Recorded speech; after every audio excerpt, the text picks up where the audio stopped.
সুপ্রিয় দর্শক, আসসালামু আলাইকুম। আমি এই মুহূর্তে আছি সিলেট লালদিঘির পাড়, যেখানে যে জনপ্রিয় একটি জায়গা যে পুকুরটি রয়েছে। এখানে কিন্তু বিকাল টাইমে প্রচুর পরিমাণ মানুষ কিন্তু আসে।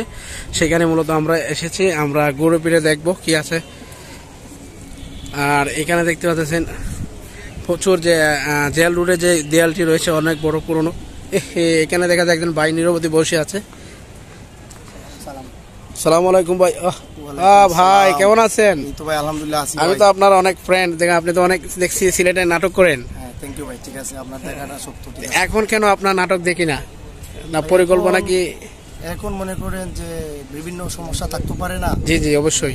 এই মনে করেন ওগুলো এখন করি না, বাট ইচ্ছা আছে মানে ভালো কিছু করার। জি জি জি, প্রমোশনাল ভাবে। হ্যাঁ, ওইগুলো আর ইচ্ছে নেই করার। তো জি, মনে মনে ইচ্ছা আছিল। জি, তো ঢাকায় মানে নাটক করার ইচ্ছা নাকি? তো যদি কপালে থাকে আল্লাহ দেন, তাহলে মানে ইচ্ছাগুলো যদি ইনশাল্লাহ চাওয়ার মতো থাকে তো পূর্ণ হবে ইনশাল্লাহ। চেষ্টা করলে কিন্তু অনেক। দোয়া করবেন, অবশ্যই অবশ্যই, মন থেকে দোয়া করি ভাই। যে ফ্রেন্ড ফলোয়ার, অবশ্যই অবশ্যই। আমিও